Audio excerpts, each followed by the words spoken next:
e Reich? Continuidade ou ruptura? Bom, para mim, muito mais continuidade do que ruptura, né? Tá.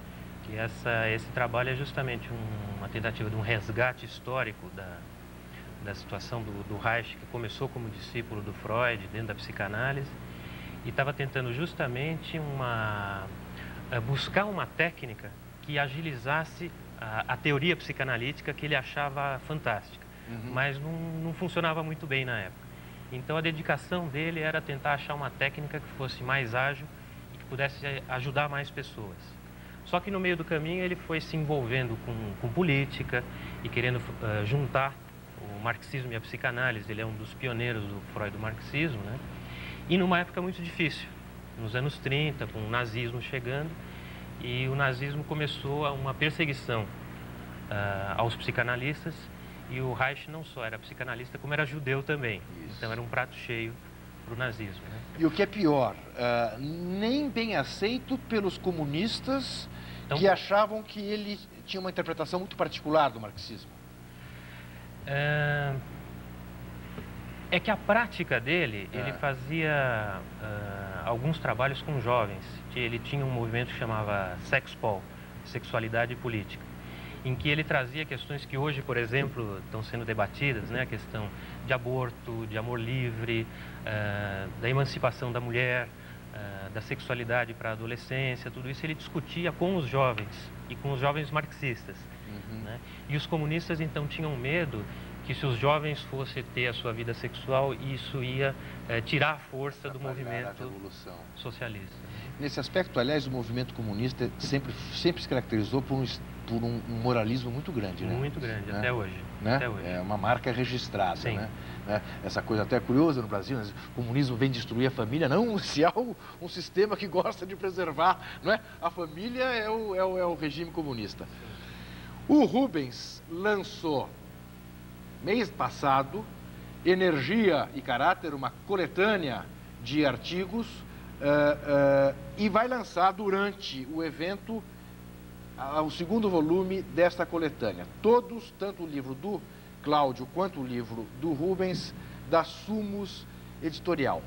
Eu estava conversando aqui com o celular, Rubens, fazendo aí o Dom Juan do Mulher, e estávamos discutindo até que ponto é válida essa questão em torno do Dom Juan. Disfarce da impotência, homossexual enrustido que procurava buscar em comer todas as mulheres do mundo uma solução para a sua insatisfação. Que interpretação você daria? Eu acho que o Dom Juan deve ter tido uma larga experiência de vida, não? Onde ele passou por situações em que ele pôde se conhecer, se jogar, transgredir as normas da época. E isso... O que nos traz hoje o Dom Juan? O que nos acrescenta hoje em dia o Dom Juan? Acho que o Dom Juan nos acrescenta uma abertura no nosso pensamento em relação à sexualidade. O que é isso, afinal de contas? Pois é. Agora, durante a entrevista com o Edson, ele e eu assinamos o abaixo-assinado aí a favor do projeto de lei da deputada Marta Suplicy, que está sofrendo uma reação conservadora enorme. Aparentemente estapafúrdia às vésperas do século XXI, né? Como é que você vê o desenvolvimento dessa questão num país católico, como se diz ser o Brasil, num país tão apegado ainda a algumas regras morais que são transgredidas por debaixo do pano, mas que hipocritamente são defendidas nas grandes discussões diante das câmeras. Você vê possibilidade de sucesso, por exemplo, que um Congresso Nacional aprove um projeto como o da Marta Suplicy? Eu acho complicado. A situação da sexualidade é muito complicada. Eu acho que ela esconde, como nos velhos tempos, na época de Reich, antes mesmo de Reich, a sexualidade acaba escondendo outras possibilidades de comunicação entre as pessoas. Então acaba sendo como se fosse um bode expiatório, tá, da sociedade, tá, em cima de possibilidades de abertura. próximo bloco eu continuo a conversar com esses dois psicoterapeutas sobre William Reich. Já voltamos.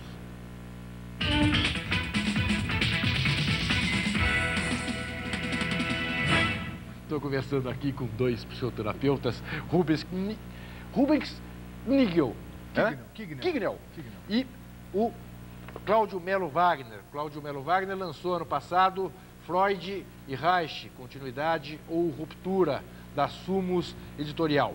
E o Rubens lançou mês passado Energia e Caráter e vai lançar durante o seminário que comemora 100 anos de nascimento de Reich, o segundo volume. Posso falar sobre claro esses dois pode volumes? Falar, evidente. Porque o Energia e Caráter, ele na verdade já existe há 27 anos no mundo inteiro. Tá. É uma publicação de um ex-professor meu chamado David Boadella, que criou um método de trabalho de psicoterapia corporal chamado Biossíntese. Tá. E ele foi a primeira revista semestral, era chamada revista, agora se transformou em livro no Brasil, a primeira revista que reunia coletânea de artigos de psicoterapeutas, de teóricos do mundo inteiro. Tá? Então ele tem uma importância fundamental. Agora, todos reichianos. Todos reichianos, Tá. mas não só reichianos, mas Tá. pessoas preocupadas com a qualidade de vida no mundo. Tá. Eu acho que isso é uma coisa muito importante de se falar. Isso, vamos Se discutir fala, isso, se claro. fala Da demais. baleia, se fala da baleia, Isso. se fala da árvore, Isso, o do ser vasinho, humano tá bom. mas não se fala da ecologia no ser humano. Entre nós, a ecologia entre nós, a preservação de vida entre nós humanos. Seja ela verbal, seja ela corporal, seja ela afetiva, não se fala nisso. Não se fala nessas relações. Nada mais apropriado do que aprofundar um pouco essa questão num dia como o de hoje, em que mais um atentado em Jerusalém mata 15 pessoas para o Reich, que era judeu e que sofreu o que sofreu no tempo do nazismo.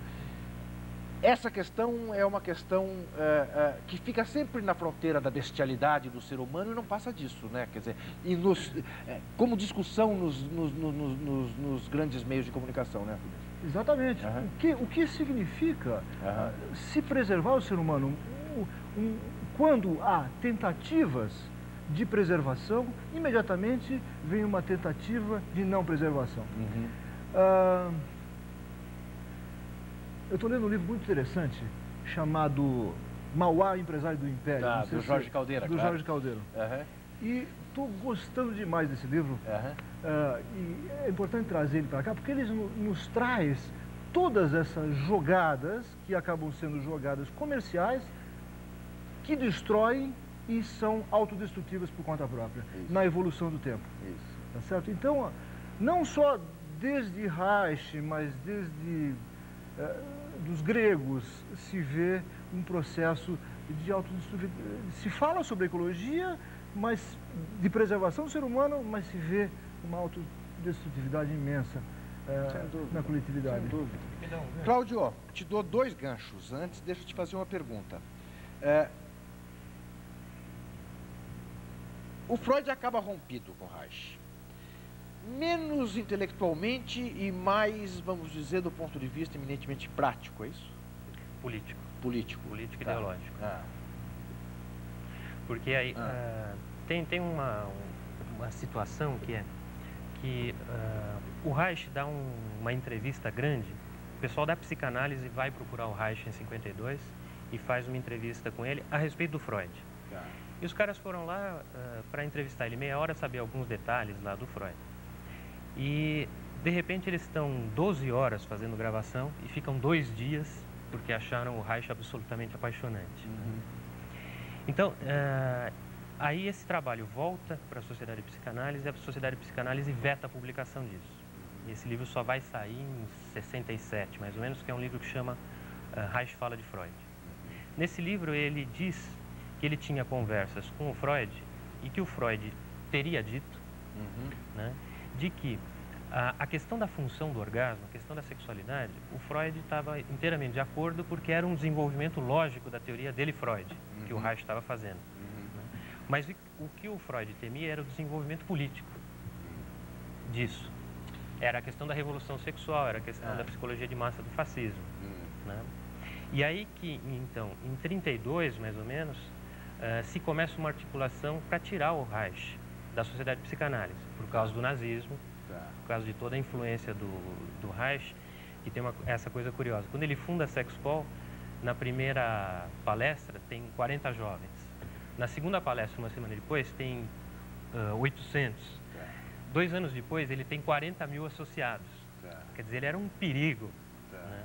E ele ia angariando gente e as pessoas iam indo. Põe isso na terra para o nosso telespectador. Quer dizer, levando isso às últimas consequências.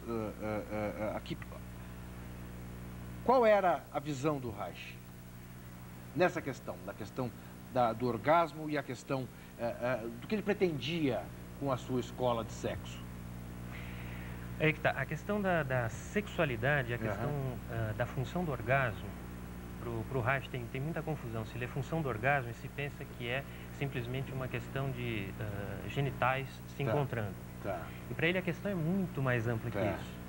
Para ele, através da função do orgasmo, do encontro amoroso, né, é que se pode fazer uma questão de profilaxia, por exemplo, de vida. Né?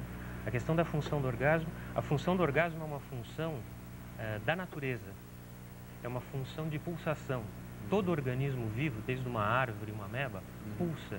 Metabolismo é pulsação. E a situação genital é uma situação específica dessa função maior. Quer dizer, então, é um fator de saúde, no mais amplo sentido. Não é uma simples questão de, vamos dizer, de sexualidade, de aparelhos genitais. Ele era, pessoalmente, uma pessoa bem resolvida? Não. Não. Ele era um neurótico comum como todos nós. Como todos nós. Né? Ele tinha um tipo, vamos dizer, mais ou menos idealizado, mas que ele dizia, olha, isso é só um parâmetro, é só para a gente se guiar, né? De uma pessoa saudável. E para ele uma pessoa saudável, que ele chamava de caráter genital, não é um tipo que tem asas e nem pisa na terra, né? É um tipo que tem ciúme, que tem raiva, que tem cólera, mas é um tipo que ele tem ciúme numa situação razoável para isso, e não um ciúme doentio. E ele é capaz de rever isso. Né? Ele, vamos dizer, ele tem situações de inveja, ele tem outras situações, vamos dizer, sentimentos menos nobres, mas ele é capaz de elaborar isso, de se dar conta. Você faz um trabalho com comunidades, aplicando exatamente essa ideia?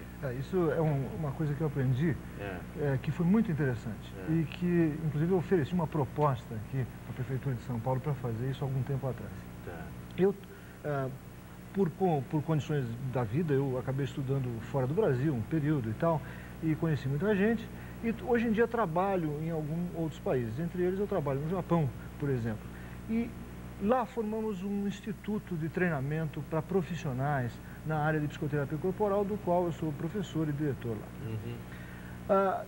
Numa dessas minhas viagens, houve um convite de uma espécie de uma administração regional da área onde eu ia apresentar o meu trabalho, para que eu apresentasse esse trabalho para a comunidade. Eles me ofereceram um espaço, me deram 4 horas para mim fazer o que eu quisesse, tá?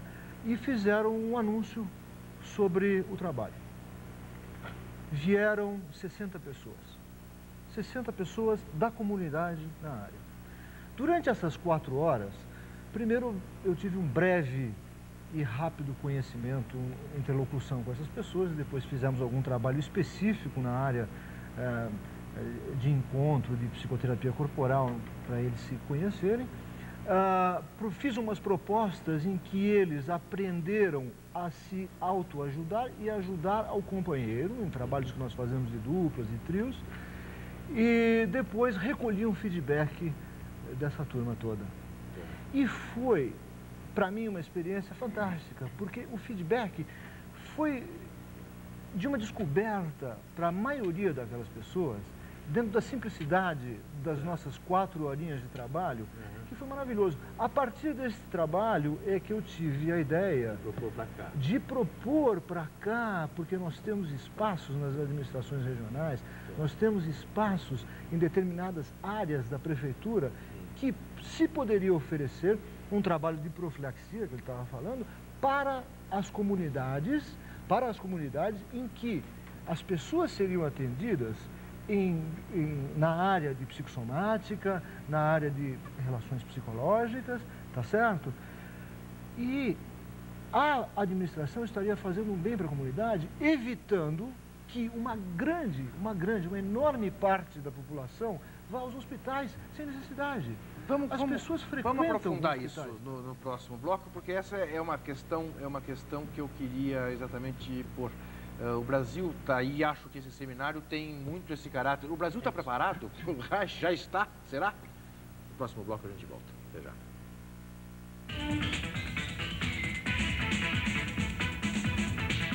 GL e GLS 2.0 PowerTech e SOS Redação e Literatura da FT. Tudo sobre nossa língua e nossos escritores.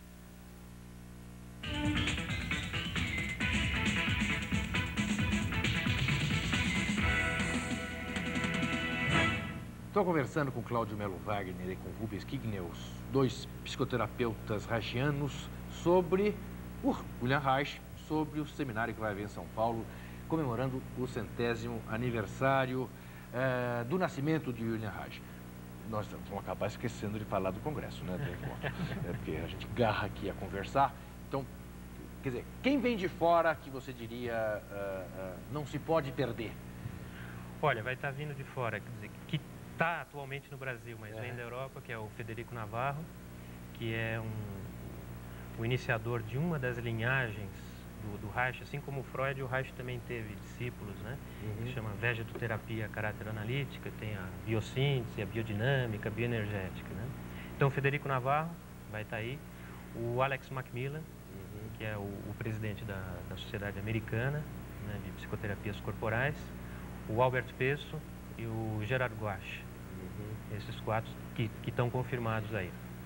Eu estou enganado, um problema que aconteceu, não sei se mundialmente, mas aqui no Brasil, me parece que sim, na aceitação do Reich, foi que de repente apareceram muitos picaretas falando em nome de William Reich, gente que não estava preparada para tal, ou estou enganado? Eu acho que você não está enganado, não. Eu acho que houve um boom, uma descoberta da área corporal, diria, não da psicoterapia corporal, no mundo inteiro. E esse boom promoveu uma série de trabalhos que iam além da conta, em vez de ajudar as pessoas, prejudicaram muita gente, tá certo? Inclusive, hoje em dia, esse é um assunto super importante, que eu estava até conversando com o Cláudio ali fora.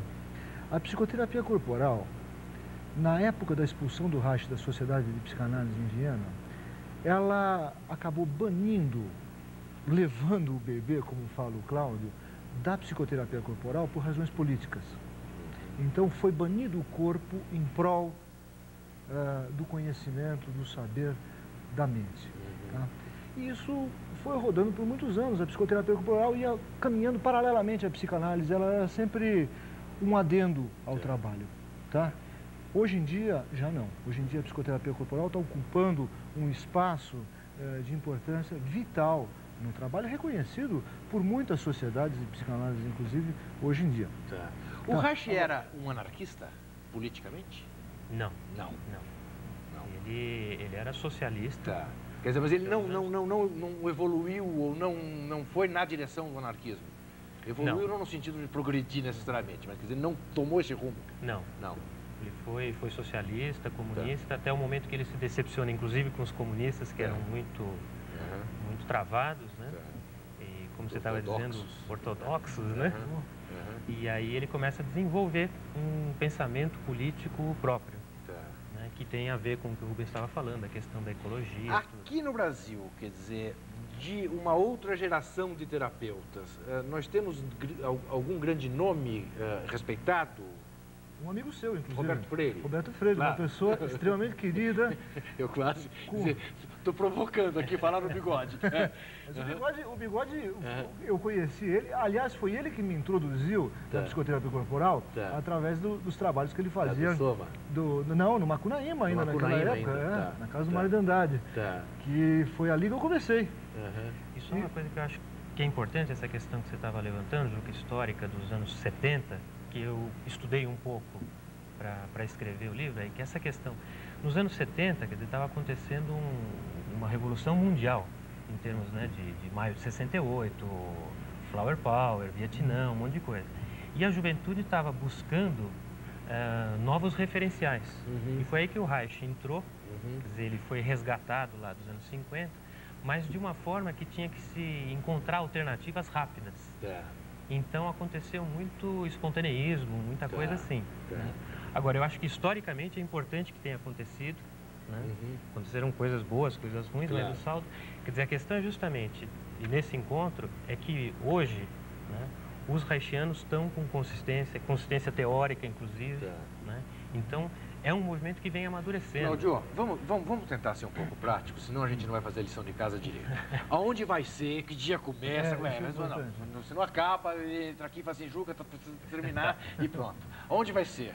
Olha, vai ser no Centro de Convenções Rebouças, em São Paulo. Vai ser do dia 25 ao 28 de agosto. Nós vamos ter as mesas de debate, apresentação de temas livres, quer dizer, são trabalhos que estão se fazendo no Brasil inteiro, pessoas que se mandaram seus trabalhos e vão apresentar. No dia 29, nós vamos ter um dia todo dedicado a vivências, a parte prática. Aí vão ser distribuídos... As pessoas se inscrevem, pagam, como é que é isso? As inscrições, quem tiver interessado pode ligar para Menon Edições Científicas. Menon Edições Científicas. Número? 6941-9221. 6941... 9221. 9221. Que eles mandam da Folha. Mandam as informações. Tá legal. Tá legal. Centro de Convenção Rebouças, 25 a 28, 25 a 29, 25 a 28 e 29 de agosto desse ano. Agora, é importante frisar uma coisa, Juca, que esse congresso está sendo realizado por uma das mais importantes instituições do Brasil, que é a Pontifícia Universidade Católica de São Paulo.